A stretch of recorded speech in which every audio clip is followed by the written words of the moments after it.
శ్రీమాత్రే నమ. జయ గురు దత్తాత్రేయ నమ.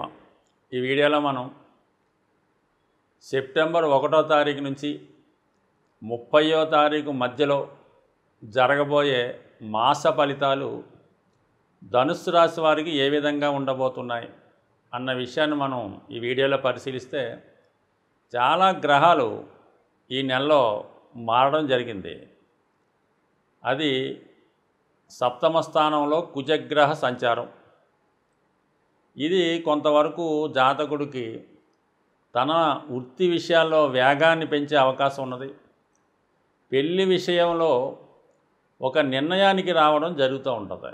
ముఖ్యంగా పంచమ స్థానాధిపతి కుజుడు సప్తమంలోకి రావడం వలన ప్రేమ వివాహం కొరకు ప్రయత్నం చేస్తున్న వారికి ఈ అక్టోబర్ నెల 13 వరకు సప్తమ స్థానంలో కుజగ్రహ సంచారం చాలా కష్టపడి ఉభయుల్ని బాగా ఒప్పించి, పెద్దలను కూడా ఒక విధంగా ఒప్పించాలనుకొని కష్టపడితే తప్ప ఈ వివాహం జరిగే అవకాశం లేదు. అంటే పంచమాధిపతి సప్తంలో ఉండడం ఒక విధంగా ప్రేమ వివాహానికి అనుకూలం అయినప్పుడు కూడా, అదే కుజ భగవానుడికి మరి అది వ్యయస్థానాధిపత్యం కూడా రావడం వల్ల, వ్యయాధిపతిగా సప్తమ స్థానంలోకి రావడం వలన భార్యాభర్తలు విడిపోయే అవకాశాలు, అంటే విడిపోవడం అంటే టెంపరీగా విడిపోవడం కానీ, పెళ్ళి ఏమైనా కుదిరితే అది ఏదో విధంగా అక్టోబర్ 13 తర్వాతే జరిగే అవకాశాలు కానీ, లేదా ఈ ప్రేమికుల మధ్య, ఇష్టపడిన వారి మధ్య వాళ్ళ కుటుంబ సభ్యులు అంగీకరించకపోవడం కానీ జరిగే అవకాశాలు ఉన్నాయి.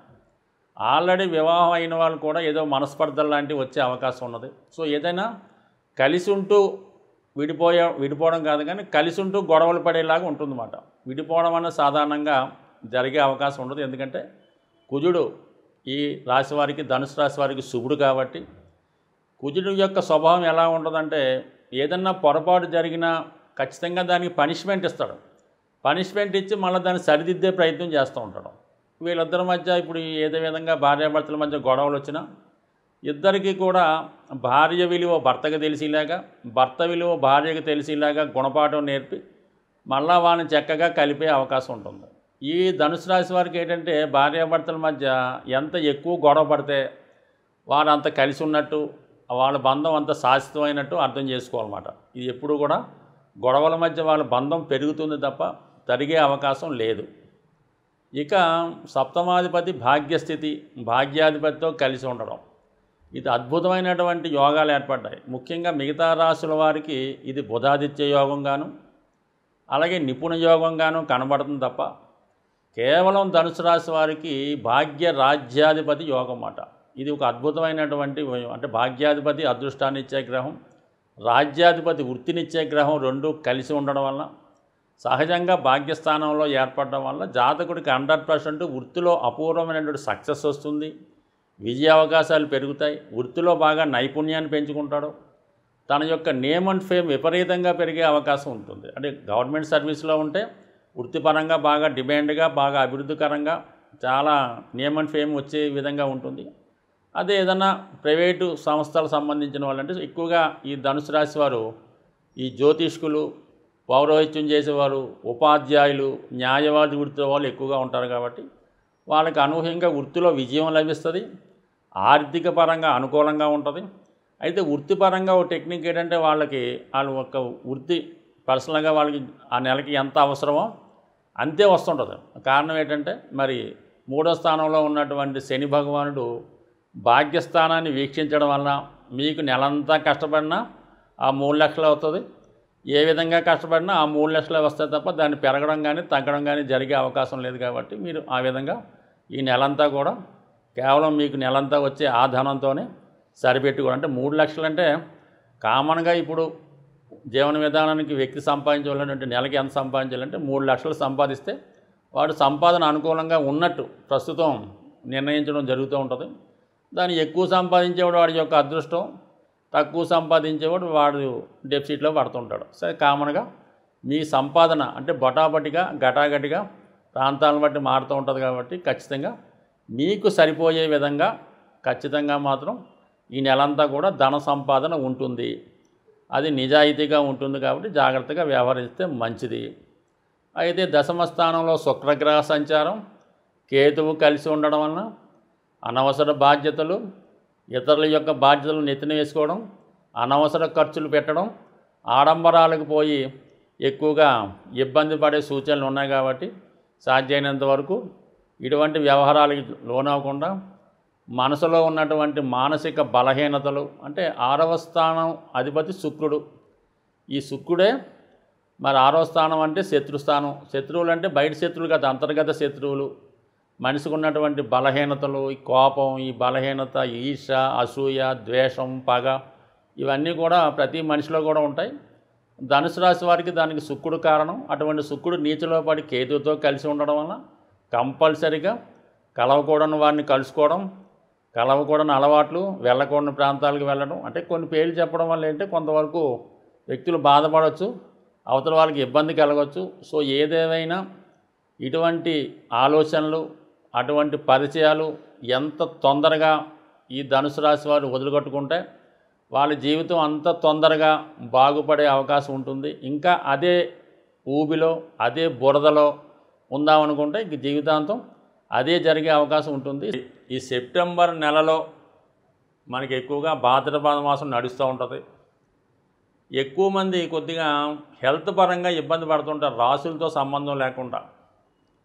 అటువంటి వారికి, అలాగే విద్యార్థులు, వ్యాపారస్తులకు కూడా చాలా వరకు వ్యాపారం సరిగ్గా నడకపోవడం, విద్యార్థులు దేని మీద శ్రద్ధ పెట్టలేకపోవడం, వ్యక్తిగతంగా కూడా ప్రతి వ్యక్తి కూడా ఏది చేద్దామన్నా కూడా ఒక శక్తిహీనుడై ఉంటుంటాడు. అటువంటి వాళ్ళ జీవితాన్ని మార్చి మళ్ళా సరికొత్తగా నూతన జీవిత ప్రారంభంగాను, కొత్త జీవితానికి నాంది వాక్యంగా మనకి సెప్టెంబర్ నెల ప్రారంభంలోనే మరి సెప్టెంబర్ 7వ తారీఖున శనివారం రోజు వినాయక చవితి రాబోతుంది. సో ఈ వినాయక చవితి అన్ని రాసుల వారు కంపల్సరిగా పాటించవలసి ఉంటుంది. విధి విధానంగా మీరు ఆ రోజు కథ విన్నా వినకపోయినా వినాయకుని దర్శనం చేసుకొని అందులో పాల్గొని వినాయకుని అక్షింతలు మరి తల మీద ధరించడం వల్ల అందరికీ తెలిసిన విధంగానే నిందలు రాకుండా ఉంటాయి, అపవాదులు రాకుండా ఉంటాయి. దాన్ని చేసుకోవడం వల్ల మీరేంటంటే ప్రస్తుతం ఎక్కడైనా సరే ఈ నిందలు, అపవాదులు ఆర్థికపరమైన సమస్యల నుంచే వస్తుంటాయి. మరి ఈ నెలలో వచ్చే వినాయక చవితి మీరు విధి విధానంగా చేసుకుంటే ఆర్థిక సమస్యల నుంచి బయటపడతారు, ఎటువంటి అపవాదులు, నిందలు రాకుండా ఉంటారు. అంటే శనివారం రోజు రావటం వల్ల శనిగ్రహ అనుగ్రహానికి పాత్రులవుతారు. 7వ తారీఖు రావడం వలన కేతుగ్రహ అనుగ్రహానికి పాత్రులవుతారు. అంటే విఘ్నేశ్వరుడు ఆరాధనతోనే కేతువు సంతృప్తి చెందుతూ ఉంటాడు. సో ఏదైనా ఆశ, నిరాశ, కేతువు ఎంతసేపు కూడా తలలేని కేవలం మొండెం. కాబట్టి కేతువు ఎప్పుడూ హృదయంతో ఆలోచిస్తుంటాడు, మంచి మనసును కలిగి ఉంటాడు. ఎవరి జీవితంలో కేతువు డామినేట్ చేస్తాడో వాళ్ళు చక్కని ఆధ్యాత్మికవేత్తలుగా, ఎటువంటి మాయమన్మం లేని వ్యక్తులుగా జీవితంలో బాగా రాణించగలుగుతుంటారు. కేతు ఆశీస్సులు ఉంటేనే ప్రభుత్వ ఉద్యోగం సంపాదించడం కానీ, విద్యలో ప్రతిభ సాధించడం జరుగుతూ ఉంటుంది. అటువంటి కేతుగ్రహ అనుగ్రహం కోసం ప్రతి ఒక్కరూ కూడా ఈ నెలలో వస్తున్నటువంటి వినాయక చవితిని 100% ఆచరించాలి. అవకాశం లేని వారు విఘ్నేశ్వరుడు ఆలయాన్ని దర్శించడం, అక్కడ విధి విధానంగా స్వామిని దర్శించుకొని అక్షంతలు తలపైన వేసుకోవడం. అది కాని పక్షంలో బయట మండపాల్లో విఘ్నేశ్వరుడు ప్రతిష్ఠ జరిగినప్పుడు ఆ సమయంలో పాల్గొనడం, అలాగే విఘ్నేశ్వరుడు నిమజ్జనంలో పాల్గొనడం వల్ల కూడా మీ సర్వ కష్టాలు కూడా మరి నిమజ్జనం అవుతూ ఉంటాయి, అంతే ఆ గంగలో కలిసిపోతుంటాయి. కాబట్టి ఖచ్చితంగా ఓపిక ఉన్నవాళ్ళు ఈ నవరాత్రులు చేసుకోవచ్చు, 3 రోజులు చేసుకోవచ్చు, ఏకరాత్రి చేసుకోవడం వల్ల మరి రాబోయే ఆశ్వీజ మాసం నుంచి 100% మీ విధి విధానం మారుతూ ఉంటుంది. ఏదో కారణం వల్ల చాలామందికి వినాయక చవితి చేసుకునే అవకాశం కూడా రాదు. అటువంటి వాళ్ళు మరి ఆ అవకాశాన్ని కోల్పోయిన వాళ్ళు ఎవరైనా ఉంటే మరి రాబోయే సంకష్ట చతుర్థి రోజు కూడా విధి విధానంగా చేసుకుంటే ఈ దోషం పోయి మళ్ళీ కొత్తగా వాళ్ళ జీవితంలో చికాకులు తొలగే అవకాశం ఉంటుంది. స్వస్తి.